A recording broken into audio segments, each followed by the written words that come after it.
want to talk about modern classics. What do I even mean by that? I'm talking about books written, at least for the stack of books that I'm going to share with you, were written over the last 10 or 15 or so years that reminded me when I read them of classic novels or classic authors that I absolutely loved. This is a pretty big stack. I'm going to try and go through these rapid fire, but let's just get to it. FYI, two quick things.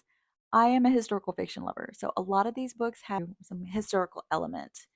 I also, when some of the more popular modern classics were published, I was in grad school, fresh out of grad school. I was not reading fiction at that time, and if I was, it was like mind numbing fiction. There are a lot of books that you might consider modern classics that aren't on this list, and I want to hear from you if you have any suggestions. Up first is In Memoriam by Alice Wynne. I just finished this book a few days ago, and it is definitely on my top reads of this year. This was published last year. It is a World War I queer romance that is absolutely so stunning. So stunning. If you enjoy Evelyn Waugh's writing style, that kind of Etonian voice, then I think that you would enjoy In Memoriam. Up next is my favorite book of all time. Of course, it deserves a place on this list. This is Sarah Winman's Still Life. This is the most just beautiful, beautiful reading experience I've ever had. And it reminded me a lot of Ernest Hemingway and especially The Sun Also Rises. It's kind of one of those travel novels, if you will, but it's a beautiful found family story about one young man trying to find his way after World War II. When I think of Irish fiction, I think of classic Irish authors and just their ability to romanticize pain in a way that I don't know that anyone else can.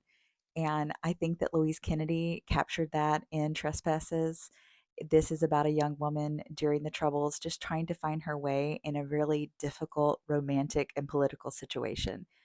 I read this 2 years ago, I think, and I've never stopped thinking about it. I never ever see anyone talking about this book, and it's absolutely a must read. Hello Beautiful by Anne Napolitano had to be on this list. This was very much reminiscent of Little Women in the sense that Napolitano crafts these four very different sisters into this story and just weaves their story together in the most just beautiful way. It's a story of sisterhood, but it's also a story about relationships and how complex that they can be, both familial and romantic. And it also has a lot of mental health representation in here that I think is really, really important. And for that reason, it's going to be a modern classic.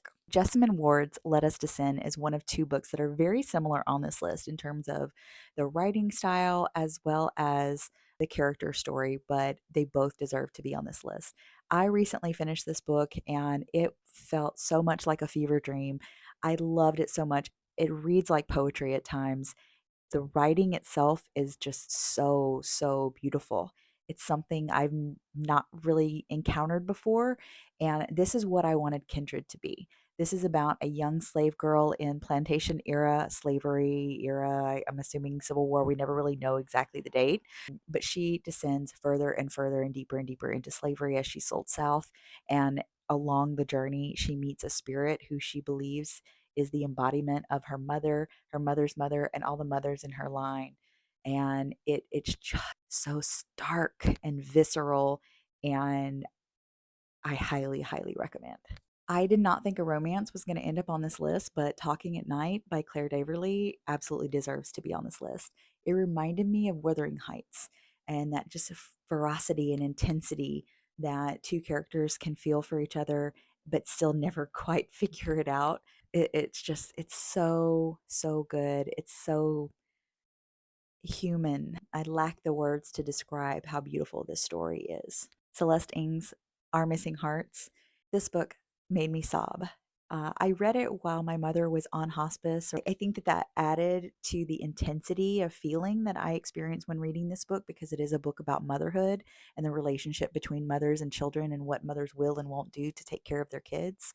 Between that mother child experience that's so beautifully portrayed in this book, it's also very political and set in the near future. And a lot of the things that you encounter in this book, you're like, oh my God, that could be easily in 5 years from now, 10 years from now. There's that element of this book too. And I think that it's going to stand up to the test of time. Rules of Civility by Amor Tolls blew me away. I had read A Gentleman in Moscow and it was good. It wasn't the most amazing experience, but this book is. If you loved The Great Gatsby and loved Fitzgerald's writing, you need to read this book. It feels like a continuation of the story. It's about a young man and a young woman who meet each other during Depression era New York City, and they kind of fumble into each other's lives and never quite are on the same wavelength in terms of what they mean to each other, what they want to mean to each other. And it's just really good. I loved this story. I wanted to like scoop it up and eat it with a spoon. Lauren Groff's The Vaster Wilds is also a story about a young slave or servant girl during colonial times who runs away into the woods. And the entire book is about her just going further and deeper into the wilderness. And it is a stark, stark story. And it's all about the relationship between nature and humans and what we need as humans to survive. And the last few pages of this book legitimately took my breath away. Now I have 4 books that I haven't read yet, I do own, and I think are going to be on this list. Elena Ferrante's My Beautiful Friend, the Neapolitan novels. I have heard nothing but praise for these novels, and some people have gone as far as to say that they're their favorite books they've ever read. I cannot wait to read this, and I have a feeling it's going to be on this list too. Obviously, this list would not be complete without James by Percival Everett. This is the retelling of Huckleberry Finn, told from the perspective of James, the runaway slave. And I obviously, it's won some awards recently, and I've heard nothing but praise from my friends, and I think it's going to belong on this list too. I don't know a whole lot about Barbara Kingsolver's Demon Copperhead, but I've been told I'm going to love it. It's a thick, chunky monkey, which is why I keep putting it off.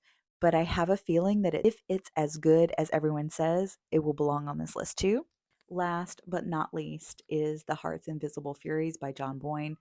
I have once again been told that I'm going to absolutely love this book. I do love his writing, though I know it is somewhat controversial, or at least some of his books are controversial. I do actually enjoy his writing. I have a good feeling about this book, and I think that it probably is going to end up on this list too. I want to hear from you. What books belong on this list of modern classics? Let me know in the comments.